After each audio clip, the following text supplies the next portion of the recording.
Luar biasa. Masih menggunakan laptop. Ini kayaknya datanya mau dikeluarin semua nanti. Tapi di sini beda dengan yang mingguan, Rakyat Bersuara. Kalau di sini kita eksploratif, kita inspiratif, dan kita tetap kritis. Ya itu sama-sama sebenarnya. Saya Prof. Iksan Nusi. Saya boleh sebut Prof ya? Boleh. Okay. Enggak, karena saya tidak sibuk dengan urusan gelar. Oh, tidak sibuk dengan gelar. Oke, baik. Tapi saya sebut Prof lah, karena untuk mencapai gelar profesor itu sekarang susah, benar nggak sih? Enggak juga. Enggak juga. Beli aja, banyak yang juga. beli kok. Hah? Banyak yang beli. Banyak yang beli? Banyak. Serius? Serius. Banyak yang beli? Banyak. Berapa harganya tuh? Iya, ada yang bisa bergelar 2 miliar. 2 miliar? Iya. Satu profesor? Ya, ada yang bisa bergelar juga 1,5. Ini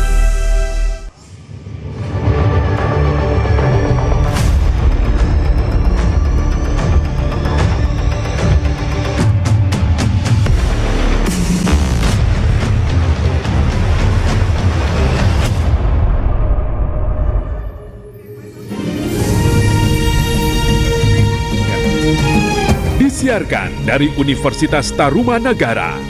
Inilah Rakyat Bersuara bersama Aiman Wicaksono.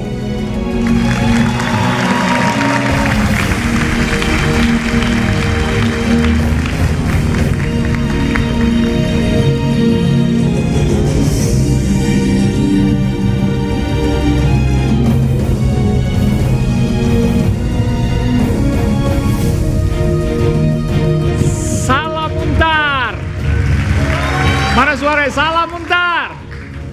Salam Muntar. Halo. Tangganya panjang banget. Sama seperti mau lulus dari Untar susah. Betul nggak? Enggak susah ya. Ada yang 3,5 tahun di sini lulus nanti? Oh amin. Oke. Kakak kelasnya banyak yang 3,5 tahun? Waduh. Kalau di zaman saya dulu 3,5 tahun itu kecerdasannya seperti narasumber saya nanti. Siapa dia? Kita panggilkan yang pertama, Wakil Menteri Pendidikan Tinggi Sains dan Teknologi, Profesor Stella Christy.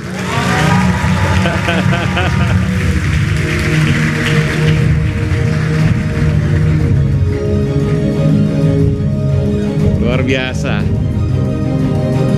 Prof Stella waktu S1 namanya undergraduate, bukan S1 waktu itu ya. Di Harvard. Sama ya. Oh sama S1 juga. Oh masa strata 1 enggak ada istilah strata. Betul. Undergrad kan saya S1. Oh iya oke. Berapa tahun tuh? Saya bahkan 5 tahun. Zaman dulu waktu itu.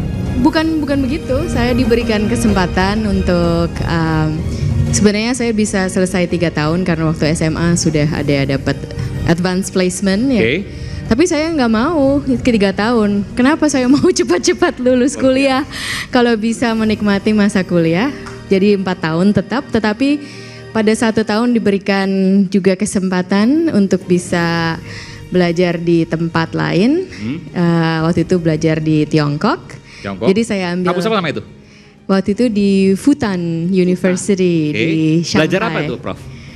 Belajar bahasa. Bahasa, oke. Bahasa Mandarin, karena saya tidak bisa bahasa Mandarin waktu itu, jadi ambil kelas bahasa Mandarin dan dapat kesempatan dari Harvard untuk bisa kuliah di Fudan 1 tahun. Bahkan yang merekomendasikan adalah Harvard University.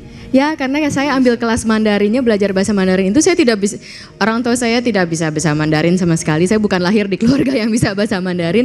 Bahasa Mandarin itu sesuatu yang saya pelajari waktu kuliah iseng. Ya. Dan akhirnya sekarang luar biasa. Boleh dong. Di sini kayaknya banyak yang bisa bahasa Mandarin dari Untar ya. Boleh nggak? Sapa, Prof. Tajahal. Syauhal. Ya. Siapa yang bisa jawab?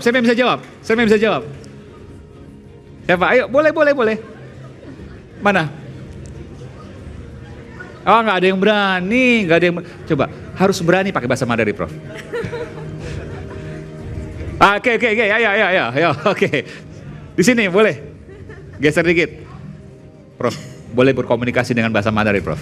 Halo, Prof Stella. Ni hao. Apa yang ingin Prof sampaikan? Mau bertanya boleh, pakai bahasa Mandarin. Nanti saya terjemahkan dalam hati. 希望你来到温大会有很开心的一块。谢谢，这个不是第一次来温大，呀是第二次来温大，谢谢，希望有第三次。非常感谢。 OK， 谢 Jadi 谢。 diskonnya berapa? itu lagi bicarain apa tuh? Lagi bicarain apa tuh? Jangan-jangan lagi ngomongin saya nih. Lagi ngomongin apa Prof tadi Prof? Tadi semoga datang ke Untar dan bisa senang di sini di Untar. Selalu saya jawab, ini bukan pertama kalinya saya ke Untar, saya ini udah yang kedua kali. Oh luar biasa. Kita beri tepuk tangan untuk Prof Stella Christy. Oke, silakan Prof. Selanjutnya saya akan panggilkan, ini juga profesor nih, banyak profesor sekarang. Pakar ekonomi politik Bung Iksanuddin Nursi. Luar biasa. Masih menggunakan laptop. Ini kayaknya datanya mau dikeluarin semua nanti. Tapi di sini beda dengan yang mingguan, Rakyat Bersuara. Kalau di sini kita eksploratif, kita inspiratif, dan kita tetap kritis. Ya itu. Sama-sama sebenarnya. Saya Prof Iksanuddin Nursi. Saya boleh sebut Prof ya? Boleh. Oke. Enggak, karena saya tidak sibuk dengan urusan gelar. Oh tidak sibuk dengan oke baik. Tapi saya sebut Prof lah karena untuk mencapai gelar profesor itu sekarang susah, benar nggak sih? Enggak juga. Enggak juga. Beli aja, banyak Enggak yang juga. beli kok. Hah? Banyak yang beli. Banyak yang beli? Banyak. Serius? Serius. Banyak yang beli? Banyak. Berapa harganya tuh? Ya, ada yang bisa bergelar 2 miliar. 2 miliar? Iya. Satu profesor? Ya, ada yang bisa bergelar juga 1,5. Ini Wamen Dikti Sains Tech loh. Sains dan teknologi. Jadi nanti benar nggak kita tanyain ya, profesor bisa beli? Nanti kita tanyain ya. Silakan tanya. Dan saya nggak mau begini bisa ngebuktiin. Ayo. Oke, Prof nanti. Oke. Saya nggak mau begini bisa ngebuktiin kok. Ada orang yang nggak jelas latar belakang doktornya, tidak pernah jelas ngajarnya di mana, dapat dia profesor. Oke. Nanti kita Gimana lihat. ceritanya? Baik, kita panggilkan. Oke, Prof, nanti kita lanjutkan. Seorang komika yang tentunya ini kalau komika pasti ya luar biasa nih. Ini adalah Bung Soleh Solihun.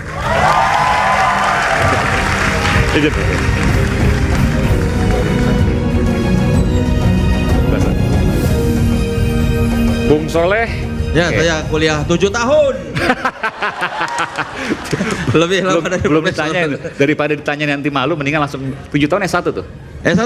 Orang udah S1, S2, S3 tuh 7 tahun tuh. UMPTN tuh susah. Oke. Tidak semua orang bisa lolos kampus negeri. Jadi saya memanfaatkan dengan baik kesempatan itu.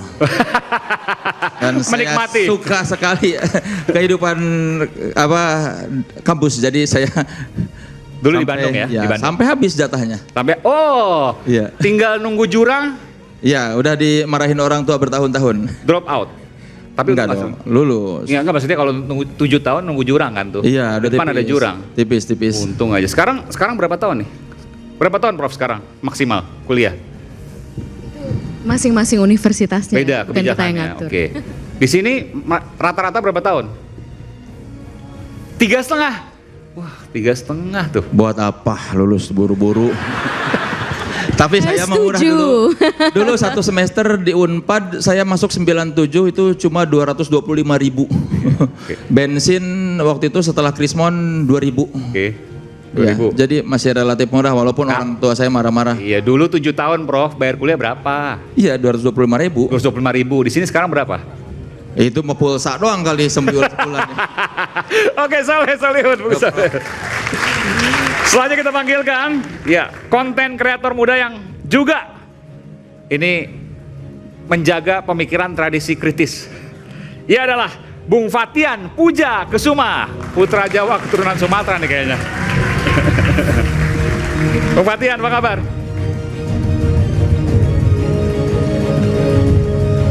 Kuliah? Alhamdulillah. 4 tahun, 5 tahun, Tahun dong. 4 tahun, luar biasa. Lulus tahun? Lulus tahun 2018. Dari kotanya? UGM, oke UGM. Jangan tanya. Oke, kok langsung? Dari tarikan nafasnya saya tahu mau nanya. Oh enggak kok, enggak. Kenapa emang kenapa? Enggak apa-apa. Enggak apa-apa, oke. Nanti ditarik lagi loh ijazahnya. Aduh, jangan. Oh enggak ya? Enggak bisa ditarik. Oke. Bung Fatian 4 tahun kuliah dan itu adalah hal yang luar biasa sekarang? Enggak juga, karena banyak semuanya. Banyak yang 4 tahun. Betul. Oke. Ini maksudnya dari segi apa? Biaya atau durasi? Durasi. Oh, ya 4 tahun untuk So-so teknik. ya. Oke lah, so-so. Teknik loh. Sini ada teknik nggak? Teknik. Oh banyak teknik. Ya. Kalau teknik biasanya gimana ngomongnya? Apanya? Ada salamnya nggak? Oh, Salam ada. apa gitu? Teknik jawabnya Jaya. Jaya. Oke coba teknik Jaya. Teknik. Oh banyak soalnya. Lagi satu lagi. Teknik. Untar.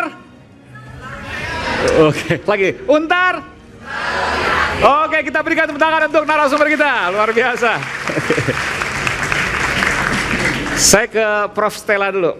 Prof. Stella, bagaimana Anda melihat pendidikan Indonesia saat ini? Boleh pendidikan, ya kalau pendidikan dasar menengah oke lah ya. Pendidikan tinggi dan manfaatnya kemudian atau proyeksinya untuk bangsa. Kondisi dari pendidikan kita, pendidikan tinggi dan bagaimana kemudian bayangan Prof. Stella Indonesia ke depan. Ya. Mungkin saya langsung tanya ke penonton. Boleh. Kalau menurut kalian pendidikan tinggi itu tugas utamanya apa? Apa yang harus dilakukan pendidikan? Nah loh, siapa Prof? Tunjuk aja Prof. Saya dukung Prof. Siapa Prof? Nggak bisa lihat saya, tapi Boleh. silakan. Ya. Mau mahasiswanya, mau dosennya. Atau Bu Wakil Rektor deh, nunjuk yang mana yang paling Harusnya oke. pendidikan tinggi itu mengeluarkan apa? Jangan, Apa ya? jangan dijauh dulu Prof. Jangan dulu Prof. Coba. Oke, siapa? Tunjuk tangan. Gak ada yang berani Prof. Ayo Untar nih. Masa gak ada yang berani? Ah luar biasa. Itu coba tolong dikasih mic ya. Diperkenalkan dulu. Mbak, namanya siapa, jurusan apa, semester berapa?